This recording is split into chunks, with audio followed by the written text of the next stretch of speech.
आज हम एसेट और लायबिलिटी के यानी दायित्व के बारे में जानकारी प्राप्त करेंगे। एसेट क्या होता है और लायबिलिटी क्या होता है? एसेट वो होता है कि जो हमारे जेब में पैसा डाले, कोई ऐसी संपत्ति जिसके माध्यम से जो है ना हमें धन प्राप्त हो रहा हो, जो हमारे जेब में पैसा डाले। और लायबिलिटी होता है जो हमारे जेब से पैसा निकाले। अगर कोई हम कार खरीदते हैं तो उसमें पेट्रोल भराना पड़ता है और उसका रख रखाव में खर्च होता है, वो हमारी लायबिलिटी में कंसिडर हो जाता है। इसीलिए हमें जीवन में ये फर्क समझना होगा कि संपत्ति क्या है और दायित्व क्या है। इसी फर्क को नहीं समझने के कारण ये सारा प्रॉब्लम क्रिएट होता है। कोई आदमी अमीर है तो हमेशा अमीरियत को बरकरार नहीं रख पाता है।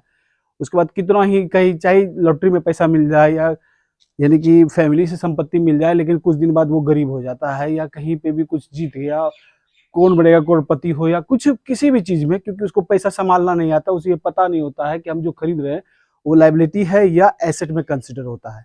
आज इसी विषय को विस्तार से जानने के लिए हम बोर्ड पे ध्यान देंगे। ये अमीर आदमी है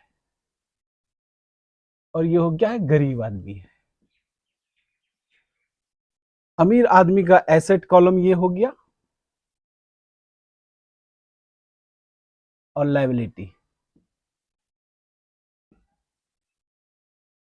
और ये गरीब आदमी का एसेट संपत्ति का कॉलम है और दायित्व का कॉलम है, यानी लायबिलिटी का कॉलम है। अब होता क्या है कि दोनों के माइंडसेट में प्रॉब्लम होता है। उसको लगता है कि हम जो वस्तु खरीद रहे हैं वो मेरा संपत्ति है, लेकिन ऐसा होता नहीं है। और ज्ञान के अभाव में जो है ना उसे ये पता ही नहीं होता है जो आज हम खरीद रहे हैं वो एसेट है कि लायबिलिटी है। उस भ्रम में ये रहता है। अज्ञानता का जो धन की अज्ञानता है उसे इस भ्रम में डाल देती है कि हमारे जीवन में क्या एसेट है क्या लायबिलिटी है। क्योंकि देखिए, कोई भी व्यक्ति अगर कोई अमीर व्यक्ति अगर कोई चीज खरीदेगा तो अगर उसको एसेट में कुछ खरीदना है तो वो घर उसके एसेट में नहीं आएगा, वो उसका घर जो है उसका लायबिलिटी में गिनती होगा, अगर ये इसको किराए पे नहीं लगाता है तो। अगर पर्सनल यूज के लिए अगर घर कोई लेता है या लोन पे लेता है या खरीदता है, हजारों लाखों रुपए लगाता है, तो ये उसके लायबिलिटी में गिनती आ जाता है। और यही अगर गरीब व्यक्ति अगर कोई घर खरीदता है तो वो उसको संपत्ति समझता है, अपना घर को। बस दोनों के माइंडसेट में यही अंतर है। वो बहुत सा ऐसा चीज, क्योंकि भावनाओं से जुड़ा हुआ होता है घर, जिसके कारण आदमी जीवन भर काम करता है। वो सोचता है घर बना लिए तो हम बहुत बड़े ने संपत्ति अर्जित कर रहे हैं, आज ये रेट था कल वो हो गया, लेकिन अगर वो हम उसको बेच नहीं सकते हैं तो मेरा लायबिलिटी में गिनती आता है। इसलिए आता है क्योंकि घर खर्चे में बिजली बिल से लेके हर चीज में बढ़ोतरी हो जाती है, टैक्स देना पड़ता है सरकार को, बहुत कुछ होता है, जिसके कारण ये उसकी संपत्ति नहीं होती है, उसकी लायबिलिटी होती है। लेकिन इसके ज्ञान के अभाव में गरीब आदमी को ये पता नहीं होता है, मध्यम परिवार को पता नहीं होता है कि हम क्या खरीद रहे हैं। उसी प्रकार अगर हम कोई गाड़ी खरीदते हैं, कार खरीदते हैं, तो वो मेरी लायबिलिटी में आता है। कोई भी वस्तु हम खरीद रहे हैं, जैसे मोटरसाइकिल खरीद रहे हैं, वो भी लायबिलिटी में गिनती आता है। लेकिन ये गरीब व्यक्ति का माइंडसेट ये है, अगर हम कार खरीद रहे हैं तो ये इसको अपना संपत्ति में गिनाएगा कि देखो मेरे पास कार है, मेरे पास घर है, मेरे पास बंगला है, मेरे पास बहुत कुछ है। तो यही कंफ्यूजन आदमी को दूर करना है कि देख लीजिए, मान लीजिए कि आप कोई घर खरीदे, ईएमआई पे खरीदे, लोन लिए 20 लाख 30 लाख, यानी कि अब 20 साल के लिए 30 साल के लिए, चलो कम इंटरेस्ट लगेगा, हम खरीद लेते हैं। लेकिन हम लोग जो काम कर रहे हैं, अब किसके लिए काम कर रहे हैं? घर खरीदे हैं तो हम काम कर रहे हैं सरकार के लिए, बैंक के लिए।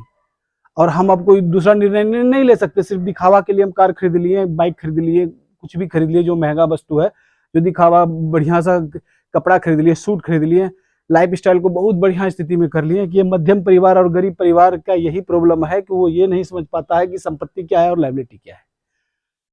तो इसी में अगर ये अमीर आदमी अगर कोई चीज खरीदेगा तो वो क्या खरीदेगा? स्टॉक्स खरीदेगा, शेयर खरीदेगा, ये इसका संपत्ति होगा।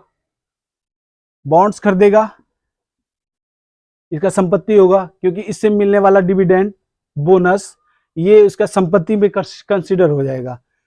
तो ये जो है आय व्यय का दो कॉलम होता है।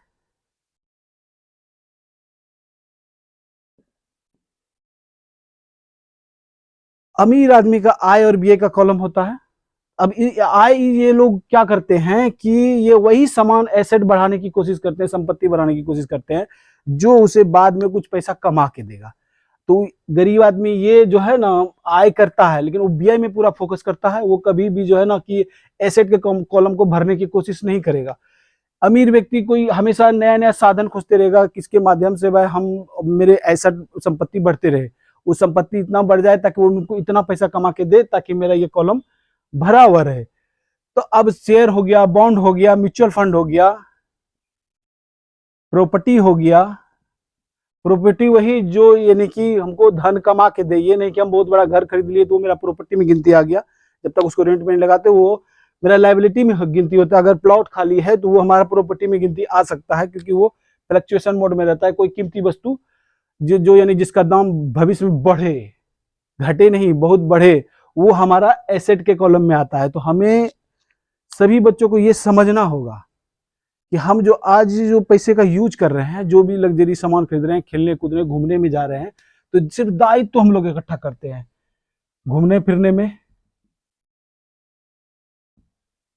मनोरंजन में खर्च करते हैं, सिर्फ दायित्व तो इकट्ठा करते हैं, मनोरंजन में खर्च। जैसे बीआई का साधन सिर्फ हम तलाशते हैं कैसे लग्जरी लाइफ जिया जाएगा शुरू में ही, जिसके कारण ये आदमी गरीब का गरीब ही रहता है। अगर ये संपत्ति को बढ़ाते रहता, उसकी आय चाहे नौकरी से आ रही हो या बिजनेस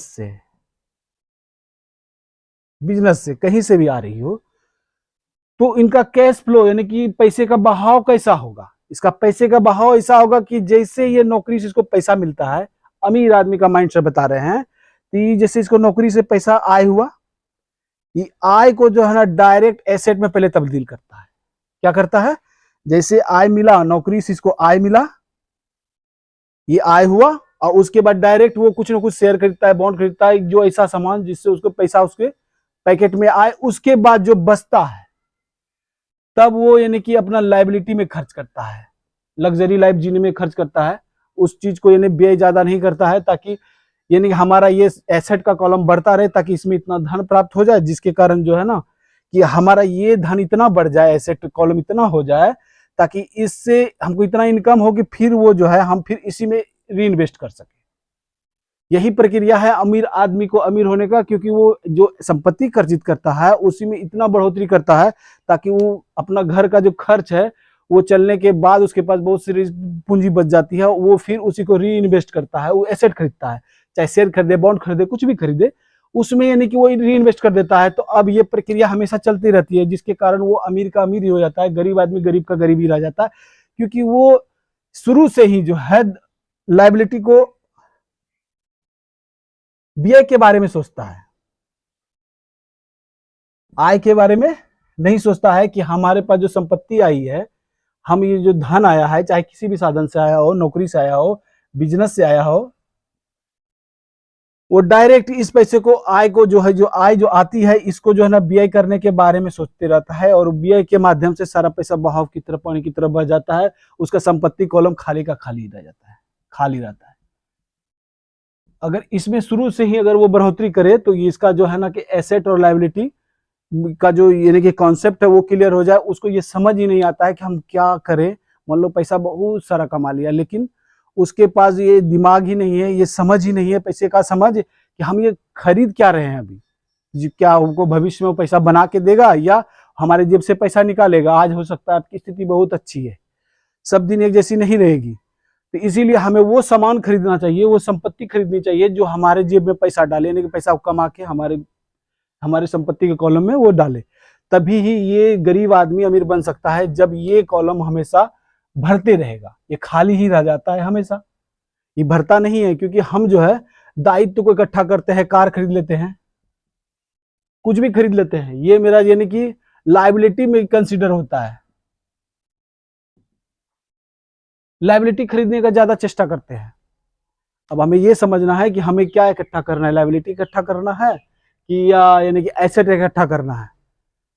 सभी बच्चों को ये समझना होगा कि हम जो शुरू से ही जो पैसे की बर्बादी कर रहे हैं, हो सकता है आपका कम रेट के मोबाइल में आपका काम चल जाए, तो एप्पल का या किसी और कंपनी का जो हजारों लाखों रुपए में आता है, वो लैपटॉप महंगा आता है, वो खरीदने की जरूरत नहीं है। जितना आपको जरूरत है उतना ही पैसा निवेश कीजिए।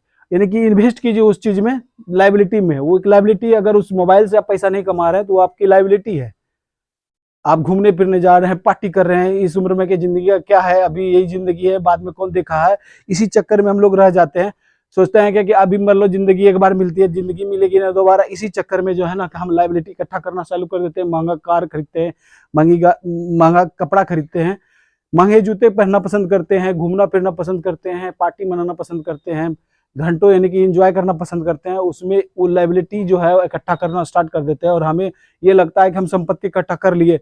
और जब हम बैंक में जाते हैं मान लोन के लिए या किसी वस्तु के लिए, तब उसे हमको समझ में आता है कि ये मेरा एसेट नहीं था, ये मेरा लाइबिलिटी था। तो इसीलिए हमें ये समझना होगा कि एसेट क्या है, लाइबिलिटी क्या है। आप अपने मन में ये कॉलम बनाइए कि हम जो सामान जिस दिन खरीद रहे हैं, खरीदने से पहले ये सोचिए कि ये मेरा एसेट है, क्या मेरा लाइबिलिटी है, या मेरा संपत्ति है जिसमें हमको एक बार पैसा लगा अब देना नहीं है, हमको उससे पैसा आते रहेगा, या एक बार हम जो खरीदे उसमें हमेशा कुछ कुछ डालता पड़ेगा। यही आपको समझना है कि हमको लाइबिलिटी इकट्ठा करना है या एसेट इकट्ठा करना है। अब इसी में जो है आपको कैश फ्लो के बारे में पढ़ाया जाएगा, कैसे इसका बहाव होता है।